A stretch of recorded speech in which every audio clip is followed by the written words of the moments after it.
Bienvenue sur la chaîne de David C, j'espère que vous allez bien et aujourd'hui on se retrouve pour parler des produits Apple qui vont sortir en cette année 2026. Mais avant cela, pense à t'abonner, David C c'est une vidéo chaque mercredi à 17 h et des formats courts régulièrement. Commençons avec les Mac et il y a de fortes chances que l'année commence avec la présentation des MacBook Pro M5 Pro et M5 Max en 14 et 16 pouces. Au programme, pas de révolution, mais une amélioration notable, car si l'on se base sur le passage de la puce M4 à la puce M5, on devrait avoir des gains de l'ordre de 15%, et même plus pour ce qui est du GPU, ce qui n'est généralement pas le cas entre chaque génération. On devrait également avoir le retrait du bloc secteur dans la boîte de cela en Europe, mais bon, ce sera le cas de chaque Mac en 2026. Ensuite, on aurait la mise à jour du MacBook Air avec le MacBook Air M5. Bon, il faut pas s'attendre à de gros changements, on aurait uniquement la nouvelle puce M5 en remplacement de la puce M4 et peut-être un nouveau coloris en remplacement du bleu ciel. C'est une supposition de ma part, je précise, mais je verrais bien Apple faire comme les iPhones avec un nouveau coloris chaque année. Ou peut-être qu'elle fera comme avec les iPad Air et ne rien changer. Bon, à vrai dire, le MacBook Air M4 étant déjà une excellente machine, cette machine n'a pas vraiment besoin d'une grosse révolution à chaque fois. Toujours dans les mises à jour de Mac, on aura un nouveau Mac Studio M5 Max et un M5 Ultra, ainsi qu'un nouveau Mac Mini M5 et M5 Pro. Pas de révolution non plus pour ces machines, et en plus le Mac Mini ayant été revu en profondeur du passage à la puce M4. Bon,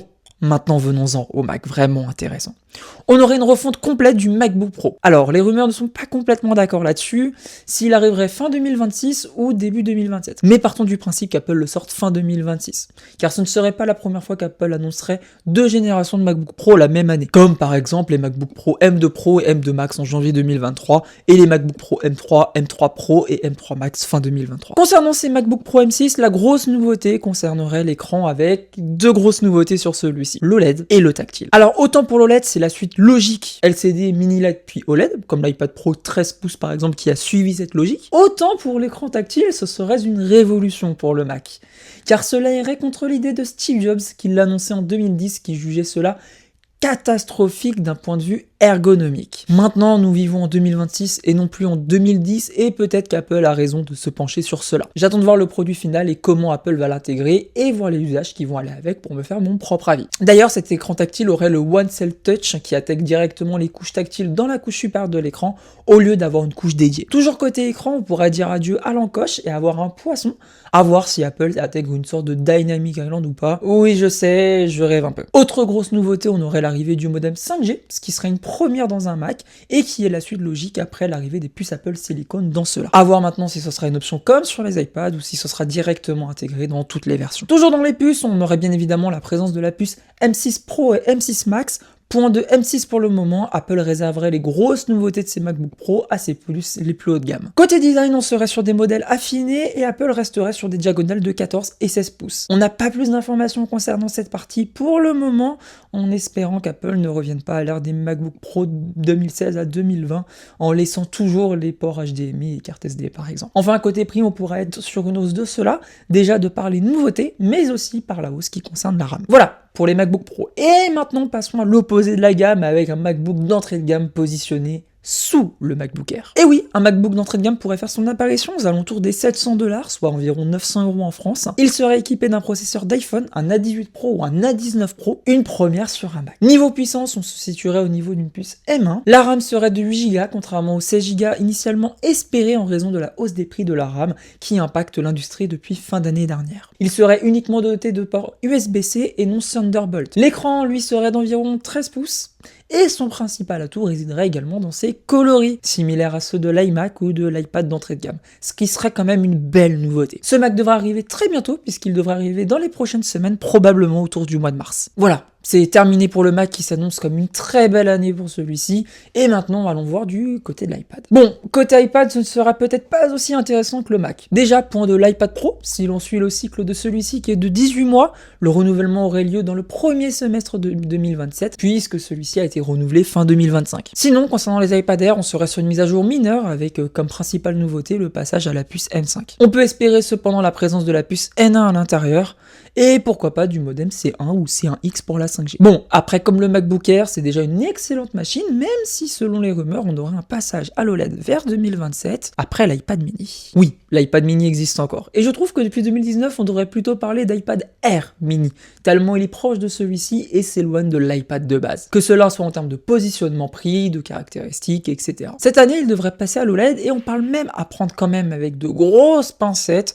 d'une résistance à l'eau et à la poussière. Alors, est-ce que ce sera le cas ou si c'est uniquement des tests internes qu'Apple effectue sur des prototypes? Réponse normalement cette année. Et je vois bien une annonce en septembre, comme cela a été le cas lors du précédent redesign en septembre 2021. Côté prix, on serait sur une augmentation de 100$ sur celui-ci.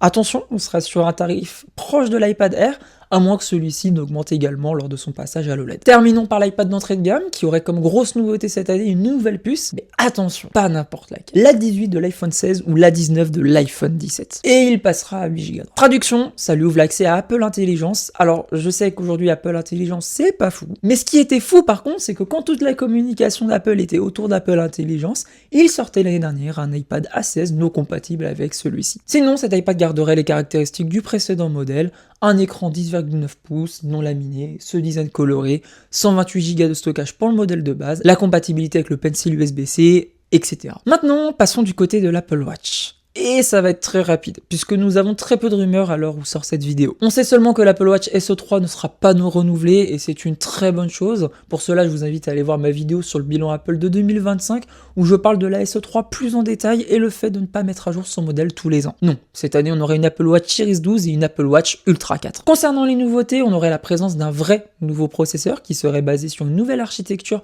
T8320, au lieu du T8310 utilisé depuis l'Apple Watch Series 9. Pour le reste, on serait sur des mises à jour mineures, car effectivement pour la Series, on serait sur le 3e modèle du design introduit avec la Series 10. Comme à chaque fois, Apple étant sur un cycle de 3 ans concernant le design, on a eu Series 4, 5 et 6, puis une évolution du design légère, certes, mais quand même avec la 7, 8 et 9. Et là, on est sur la 10, 11 et 12, et potentiellement 13, car oui, ce design perdurerait jusqu'en 2028, et on aurait un nouveau design à ce moment-là. Et concernant l'Ultra 4, rien à se mettre sous la dent, si ce n'est qu'on sait qu'Apple travaille sur un capteur d'empreinte qui serait situé sur le bouton latéral, et qui aurait pour nom de code Apple Mesa. Maintenant, est-ce que cela va arriver cette année? Réponse en septembre, avec la présentation de celle-ci aux côtés des futurs iPhones. Maintenant, parlons d'un gros point. Les iPhones. Et on commencera très probablement avec la présentation dès le mois de février de l'iPhone 17e. On s'attend à la disparition de l'encoche au profit de la Dynamic Island, de l'arrivée du MagSafe. Ouais, enfin, de la puce A19 au lieu de la 18 présente actuellement sur l'iPhone 16e, et on aurait peut-être, mais ce n'est pas encore sûr, un design basé sur l'iPhone 15 et ses bords légèrement plus arrondis que les bords très carrés de l'actuel basé sur l'iPhone 14. Allez, Apple, mettez-moi l'ultra wideband et on aurait un iPhone d'entrée de gamme excellent. Et enfin, côté tarif, on ne devrait pas changer et rester toujours à 719 € pour le modèle de base. Ensuite, gros changement concernant la présentation des nouveaux iPhones en septembre, car il n'y aurait en fait que les iPhone 18 Pro et Pro Max qui seraient présentés. L'iPhone 18, lui, serait présenté aux côtés de l'iPhone 18e début 2027. Cela permettrait à Apple d'avoir une communication en 2 temps concernant l'iPhone, et non plus un seul gros temps fort en septembre. Concernant ces iPhone 18 Pro et Pro Max, il y aurait 4 grosses nouveautés. La puce A20 qui passerait sur du 2 nanomètres au lieu et place du 3 nanomètres pour les puces actuelles depuis l'A17 Pro apparu avec l'iPhone 15 Pro en 2023. Seconde nouveauté, ces iPhones passeraient à un modem maison, probablement le C2, après avoir été introduit dans l'iPhone 16e début 2025, puis dans une version améliorée dans l'iPhone R avec le C1X, Apple introduirait son modem dans ses iPhones les plus haut de gamme. Troisième nouveauté, on aurait un objectif principal ouverture variable, comme le faisait Samsung à l'époque des Galaxy S9 et enlevé depuis. Et c'est vrai que sur le papier, ça a l'air quand même plutôt cool. Enfin, dernière grosse nouveauté, les ou du moins une partie des capteurs utilisés par Face ID passerait sous l'écran. Pour le moment, c'est juste que la Dynamic Island telle qu'on la connaît devrait évoluer.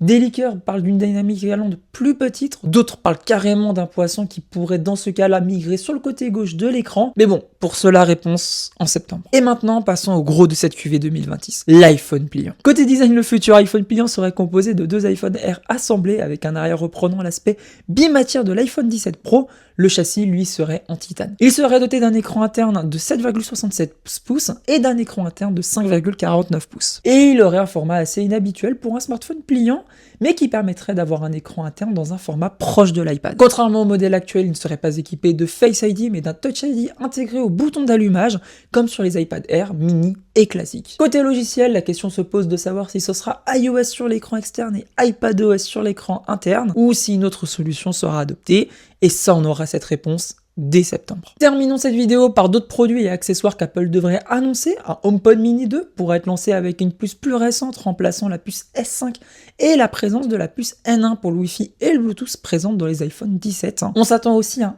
HomePad, un appareil dédié à la domotique qui serait un HomePod équipé d'un écran pour la gestion de la maison connectée. Il serait proposé en deux versions, une version avec une base et une version murale. Pour l'arrivée de celui-ci, il faudrait attendre l'arrivée de la nouvelle version de série car il serait dopé à l'intelligence artificielle. Toujours dans les produits pour la maison, on s'attend à une nouvelle version de l'Apple TV 4K qui, grosso modo, serait la même que la génération précédente mais avec l'arrivée de la puce A17 Pro. Ce qui lui ouvrirait la porte aux jeux AAA comme Assassin's Creed Mirage, Resident Evil, etc. comme sur iPhone et iPad. On s'attend aussi à un nouveau studio display avec une puce A19 Pro remplaçant la 13 de l'actuel. On passerait aussi sur du 100 Hz contre 60 actuellement et il gagnerait le HDR. Il serait lancé aux côtés des Mac Studio M5 Max et M5 Ultra. On aurait également l'AirTag 2 qui garderait le form factor de l'actuel mais qui passerait à l'ultra wideband de seconde génération qui permettrait d'améliorer sa portée à 90 mètres contre 10 à 30 actuellement. On aurait également une amélioration de la confidentialité avec un haut-parleur repensé, plus difficile à enlever pour éviter les utilisations malveillantes et on aurait une amélioration de la précision. Enfin, nous pourrons avoir des lunettes similaires à celles des Meta Ray-Ban, c'est-à-dire des lunettes avec caméra embarquée qui transmettent ensuite les données à l'iPhone, vous permettant ainsi de visualiser le contenu sur celui-ci. Pour l'instant, les informations disponibles sont limitées. Donc nous verrons ça plus tard dans l'année. Voilà pour les principaux produits Apple attendus en 2026. En tout cas, si cette vidéo t'a plu, n'hésite pas à la liker, à la commenter et à t'abonner. On se retrouve dès la semaine prochaine pour une nouvelle vidéo. Allez, à plus!